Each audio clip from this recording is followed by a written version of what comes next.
If you get in your car for Fajr, it's cold, you warm up your car and you drive to the masjid, that's good. But if you live 10, 15 minutes away, doesn't mean that you what? We said that already. Doesn't mean that doesn't mean that you have to come. If you're 20 minutes away from the masjid. 20 minutes driving is how many blocks walking? 15 minutes driving is a lot of blocks. So that's a virtue. But if you live 2 doors, 5 doors, or 2 blocks and you don't have an excuse, you're sick, this and that, you overslept or whatever, you have to come to the masjid. And that is the strongest opinion from among the ulama. But as we said before, that is not the opinion of all of the ulama. Some of them say that it is recommended. Some of them say that it is fard kifaya, that some men have to do it. There has to be a congregation, but not every single person has to be a part of the congregation.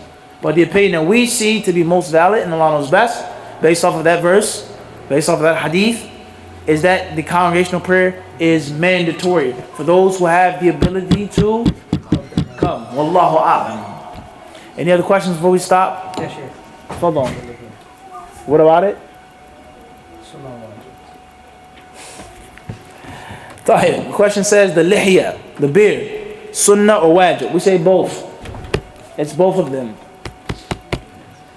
What does this mean? Both. We've explained this several times. We've explained this once you were there too, Alameen. In the other masjid. Couple winters ago, we talked about the definition of the word hadith and sunnah. Remember the small camera?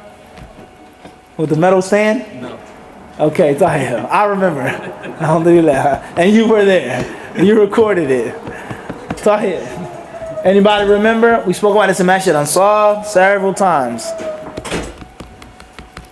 Khalid, right? Tahir. Is the beard sunnah or wajib? I say both. How is it both? Sunnah is an action from the Messenger of Allah. Yeah? The sunnah? Sunnah. According to who? Sunnah. According to what or who? Science. What science? There you go. The scholars of hadith, they say that the word sunnah is what? Which is attributed to the Prophet. I said anything that is attributed to the Rasul. The Rasul had a beard? No. The Rasul told the people to have beards? So it is considered a sunnah. The scholars of Islamic jurisprudence, of fiqh, the fuqaha, when they use the word sunnah, what do they mean? They mean something that's... Before we go on, Ikhwan, make the iqamah and steps of salah, we've explained this. We've given classes on this. Khalid, do you see the benefit of... It's not just making long extra classes, but the knowledge comes all what? Together. From one thing, learn. We said this several times. This is why we gave that class and why we gave it before. It helps you. Tayyib. The sunnah, according to the scholars of fiqh, Imam Abu Hanifa, Imam Malik, Imam Fulan and Fulan. When they use the word sunnah, it means what? Something that is, you should do, but you don't have to do. If you perform this act of worship, you get a reward. And if you leave it alone, or you fall into its opposite, you don't get a sin. That's the scholars of fiqh. So according to the scholars of fiqh, the fuqaha, the beard is not a sunnah, it's wajib. But according to the scholars of hadith, the beard is a sunnah. It's something that the Prophet did. Whether it's mandatory, recommended, or not. The 5 daily prayers, sunnah or wajib? These guys not listening to me. According to whose terminology? If it's the scholars of hadith, the 5 daily prayers is a sunnah. Fasting in the month of Ramadan, according to the scholars of hadith, is a sunnah. Giving zakat, according to the scholars of hadith, is lowering your gaze when you walk outside, you see something haram, according to the scholars of hadith, is sunnah. Something that he told the companions to do. He says, Isrif basarak. He said to Jarir ibn Abdullah al-Bajri, he says, turn your eyes away. Everybody got this? According to the scholars of fiqh, 5 daily prayers, sunnah or not? Sunnah or not? Not a sunnah. Fasting in the month of Ramadan, sunnah or not? Paying zakat, sunnah or not? What is the term they will use? Wajib or? Fard. Exactly. Wajib or? Fard. Everybody clear on this? Everybody make sense?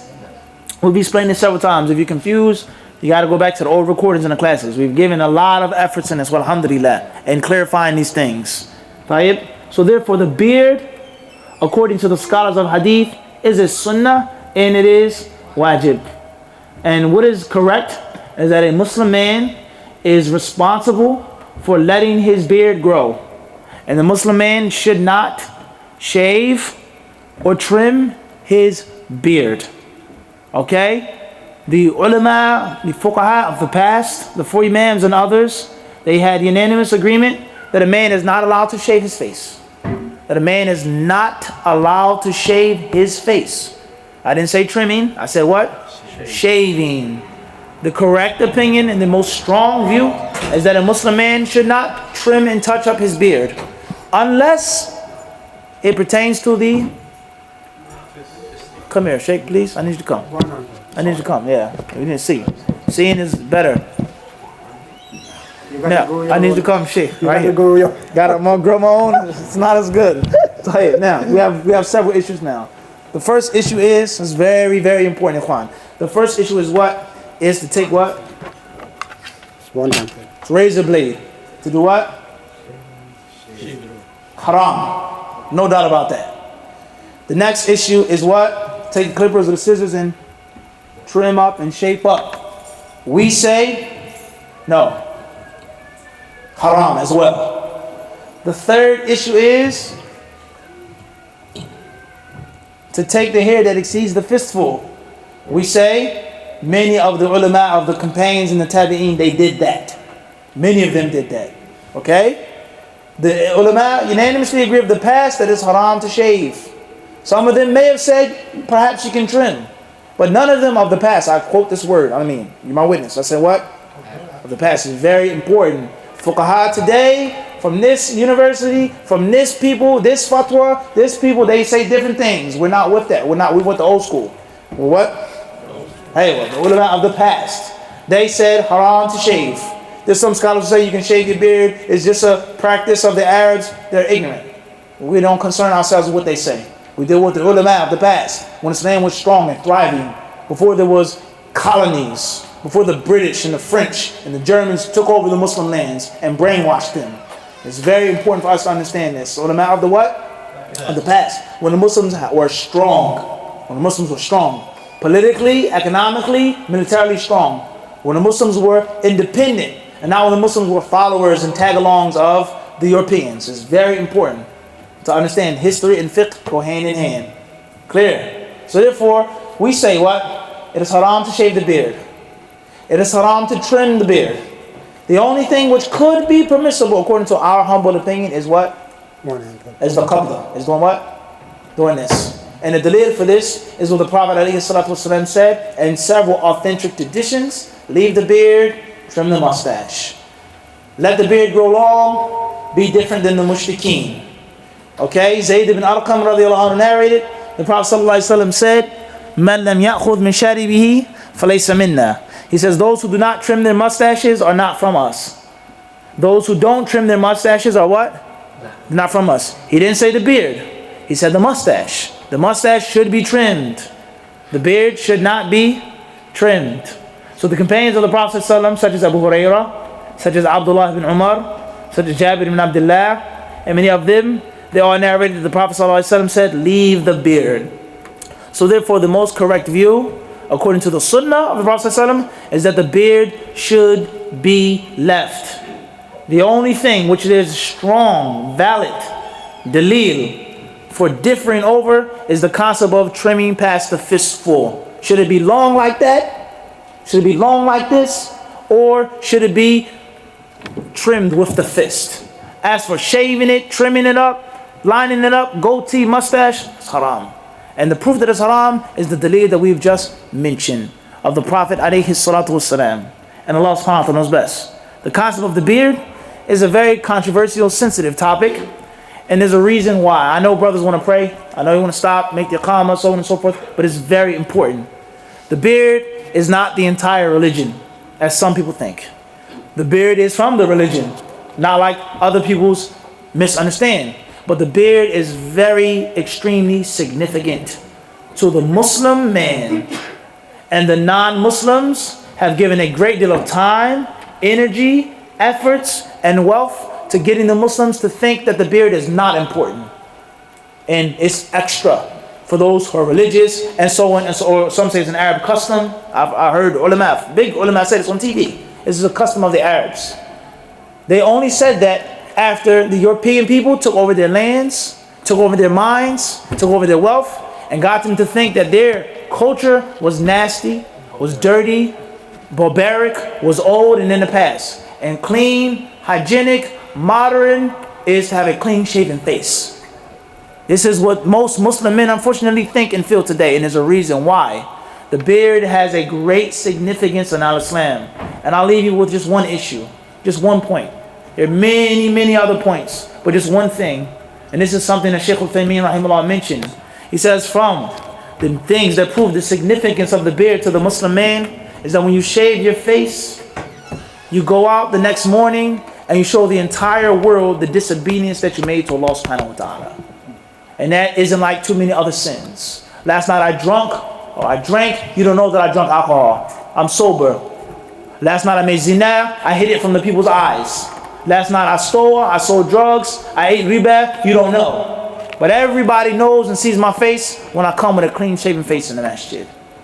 So this concept of making a sin, doing it publicly, and showing everybody that sin, that's a back-breaking problem for the Muslim man. And there isn't like too many other sins. You don't know what I did last night.